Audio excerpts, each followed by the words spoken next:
Hello everyone, welcome to my channel B&B CBS Gossip 24. The bold and the beautiful spoilers. Luna declared dead, becomes fish food in the Pacific Ocean? The bold and the beautiful spoilers tease that Luna Nozawa may be swimming with the fishes soon after winding up in the Pacific Ocean. But will she stay there or stage another horrific comeback? Let's find out, B&B fans. Luna presumed dead. Luna hatched a prison escape plan, but sadly it went sideways. A red-hot preview video for the week of November 17th to 21st reveals that the authorities are looking for Luna near the beach house. As it usually is this time of year, the beach is foggy and socked in with swirling mist. In the video, Lee Finnegan, Naomi Matsuda, is yelling for her granddaughter Luna to do the right thing for once and turn herself in. Want more of the bold and the beautiful? Get updates on the latest news about the bold and the beautiful, straight to your inbox. But that is not what Luna had in mind when she escaped jail. She is desperate to be free, and this affects her judgment. The beach is foggy and ominous. It's easy to imagine Luna taking a wrong turn and falling right into the ocean as she blindly stumbles around. Then again, she may have a little help. Her mom, Poppy Nozawa, Romy Park, is not pleased with her errant daughter, but is she craven enough to throw her in the water? Poppy is a drug-addled man-eater, but is she a murderer? Will Luna become fish food? Not many people will mourn Luna if she disappears. This includes Katie Logan, who is furious that Luna assaulted her son Will Spencer, resulting in her becoming pregnant. Let's make one thing clear here. Even if Luna's body is not found, we should not consider that the menace has been eliminated. On soaps, not everyone who dies stays dead. Luna was presumed dead before, but she was able to cheat death and do what she does best, create mayhem. Will Luna resurface in 9 months? The show may want to ease Luna off the canvas for the next 9 months in order to lure the locals into a false sense of security. Can you imagine Luna suddenly popping up with a little bambino in her mermaid arms? We can. That would ruin Will and Electra Forrester's, Linnea Grace, life, and it would be a huge bombshell for everyone else. The bold and the beautiful spoilers indicate that a turning point in Luna's story is on the horizon. Do you think she will be declared dead? Deputy Chief Baker arrives at the cliffside with rescue crews, firefighters, and a search team. Bill Spencer is already there, soaked in sweat and rage, shouting at anyone who tries to restrain him. They find Luna's torn shirt on a jagged rock. Deep scratches on the cliff's edge. A trail of blood that stops abruptly. A piece of broken metal restraint from Sheila's hideout. Footprints that vanish into the surf. Baker kneels beside the debris. You see that drop? He mutters to Bill. Anyone who fell from here, the tide would have carried them out fast. Too fast. Bill's voice cracks in fury. She's not dead. You don't get to say that. But even his voice shakes. The cliff winds roar back at him like a taunt. Lee breaks the news to Poppy. Lee stands in the doorway of Poppy's living room, her expression pale and drained. Poppy already knows something is wrong. She felt it the moment her phone buzzed. Lee, she whispers. Lee sits beside her, taking her hand. Poppy, there was a fall. By the cliffs. Poppy freezes. Her breath stops. No. They found her blood, Lee whispers. They found torn clothing. The tide was moving fast. Luna may have been swept out to sea. Poppy collapses into Lee's arms. No, no, no, no. I didn't mean what I said. She's not, she can't be. Her screams echo through the house. Lee holds her tightly, tears filling her own eyes. This is every mother's nightmare. RJ refuses to believe it. RJ races into the hospital where Bill and Baker are briefing Ridge and Brooke. RJ's eyes are red. His hands are shaking. But his determination is razor sharp. Where is she? He demands. Bill turns to him slowly, devastation etched across his face. RJ, the ocean. No. RJ slams his hand on the wall. She's alive. I feel it. I feel her. Ridge tries to steady him. Son, the Pacific is dangerous. RJ cuts him off. You don't know Luna like I do. She would fight. She did fight. She's not gone. Brooke places a gentle hand on his shoulder. We're not giving up the search, sweetheart. No one's giving up. But RJ pulls away, shaking. No one says her name in past tense. No one. Bill watches him with guilt written across his face. knowing he couldn't protect her, knowing he might have failed her again. Sheila watches the search. And smiles. From a hidden overlook, Sheila Carter watches the rescue crews comb the coastline. She's bruised. She's furious. But she forces herself to smile. If they think she's fish food, she whispers, that buys me time. Because Sheila knows something the others do not. Luna didn't fall. Not entirely. Not the way they imagine. Sheila flashes back to Luna slipping over the edge, gripping onto a lower ledge with her last strength before the waves crashed over her.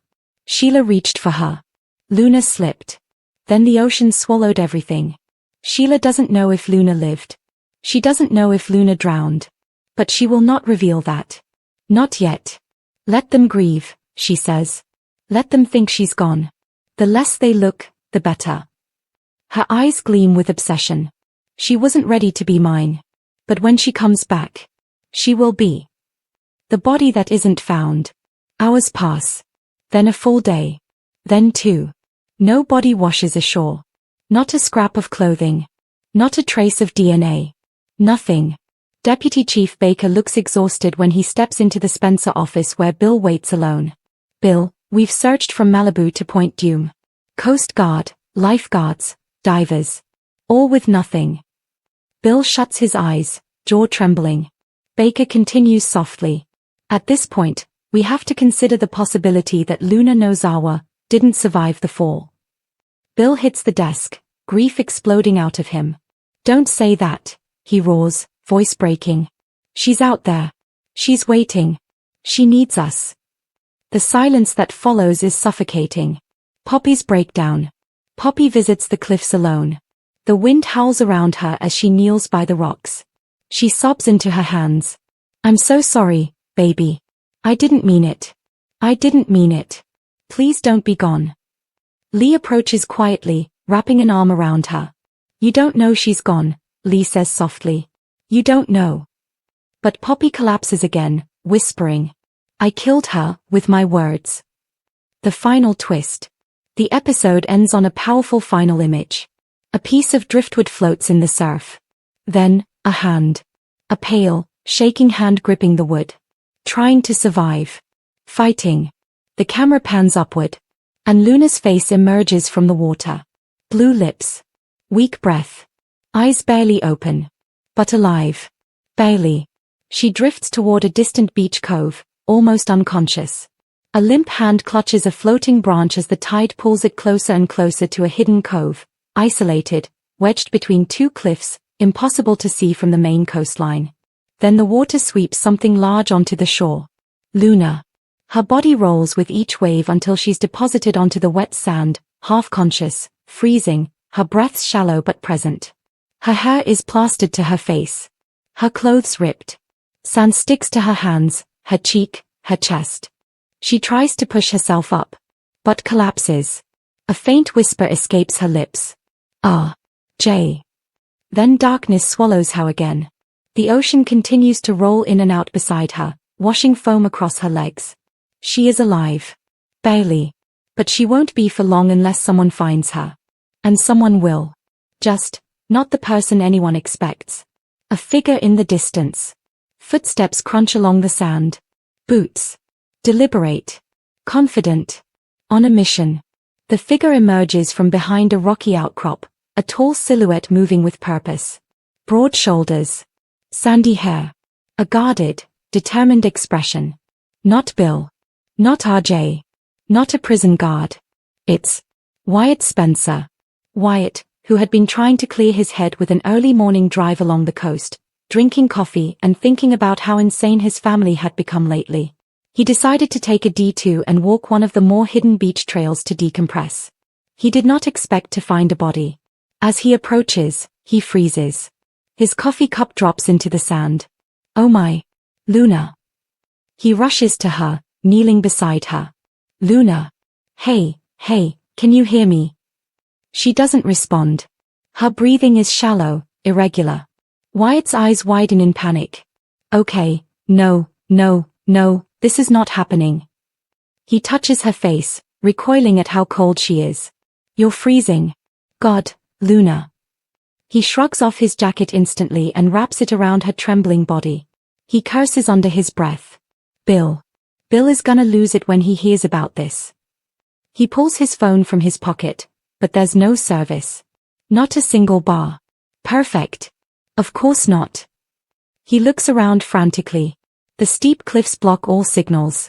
Wyatt closes his eyes for half a second, centering himself. Okay, Spencer, think. He lifts Luna's head gently. Luna, stay with me, okay? Don't you dare check out. You've got RJ losing his mind, Poppy destroying furniture, Bill threatening half the lot. You don't get to give up now. She doesn't respond. Wyatt exhales shakily. Fine. I'll carry you. And he picks her up, staggering slightly at her weight but determined. Luna wakes. And panics. Wyatt takes only a few steps before Luna stares.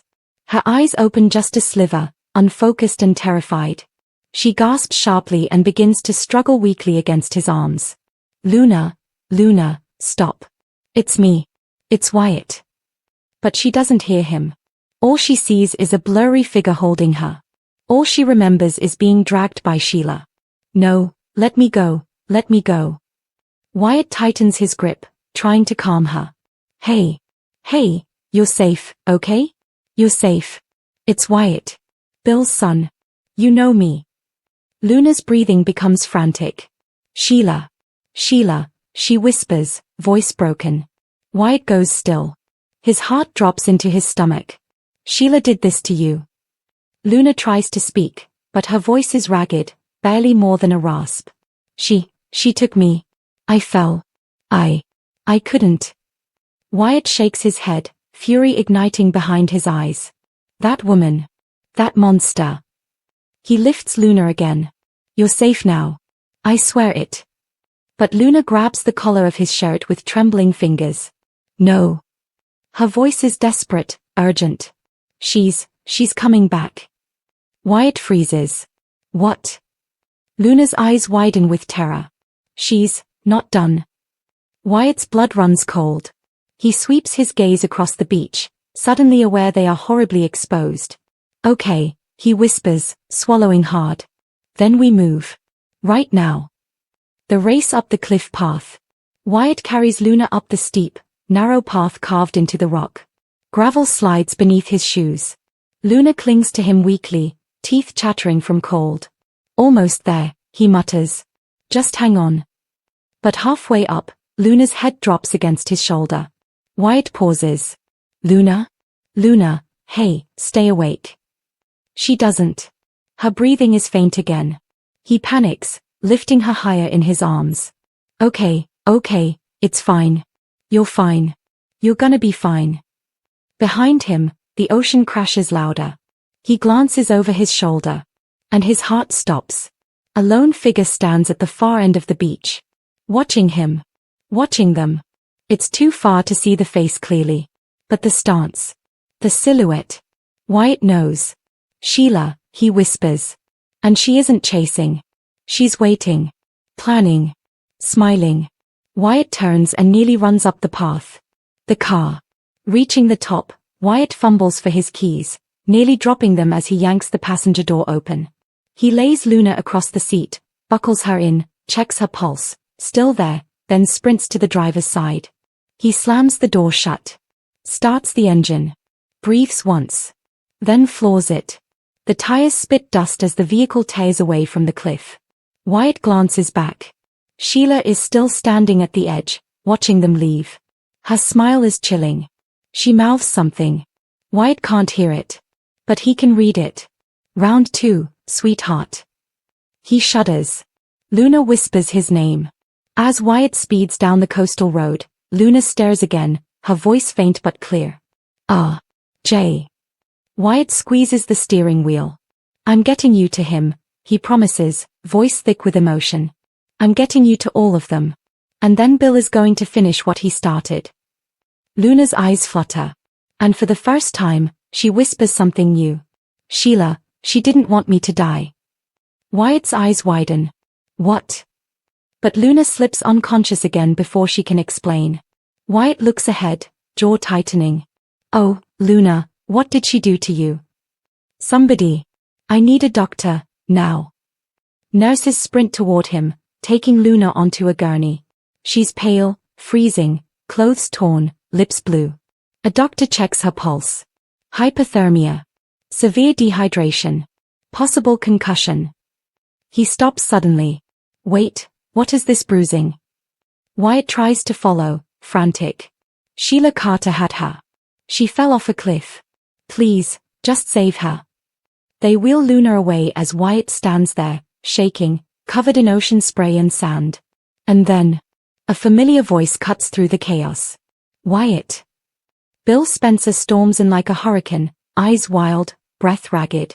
He grabs Wyatt by the shoulders. Where is she? Is she alive? Wyatt nods, voice breaking. She's alive, Dad. I found her on the beach. Bill sways for a second as if the ground vanishes beneath him.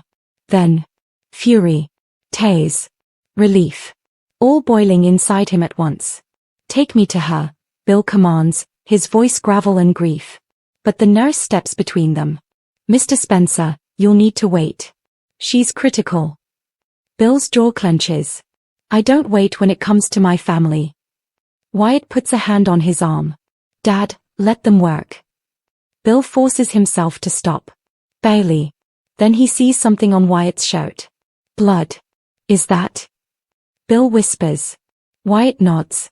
Her injuries don't look like a fall, he says quietly. Bill freezes. What? Wyatt's voice lowers. There's more going on here. A lot more. Bill's eyes narrow, fury rising. Sheila. The doctor returns 15 minutes later, wiping his hands, expression tight.